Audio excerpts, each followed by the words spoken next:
بسم اللہ الرحمن الرحیم۔ امیر کائنات حضرت علی علیہ السلام نہج البلاغہ کے خطبہ نمبر 234 میں دنیا میں زاد آخرت مہیا کرنے اور موت سے پہلے عمل بجا لانے کے متعلق ارشاد فرماتے ہیں، اعمال بجا لاؤ ابھی جب کہ تم زندگی کی فراخی و وسعت میں ہو، اعمال نامے کھلے ہوئے اور توبہ کا دامن پھیلا ہوا ہے۔ اللہ سے رخ پھیر لینے والے کو پکارا جا رہا ہے اور گناہ گاروں کو امید دلائی جا رہی ہے، قبل اس کے کہ عمل کی روشنی گل ہو جائے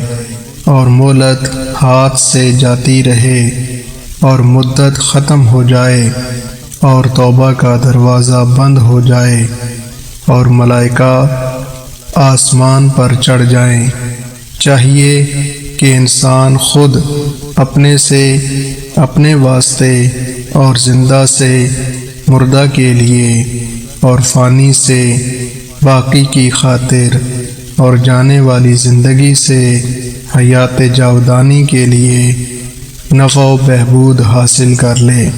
وہ انسان جسے ایک مدت تک عمر دی گئی اور عمل کی انجام دہی کے لیے مہلت بھی ملی ہے، اسے اللہ سے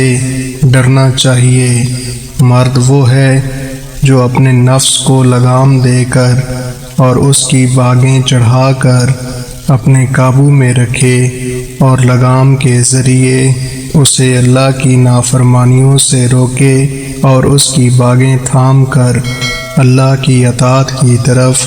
اسے کھینچ لے جائے۔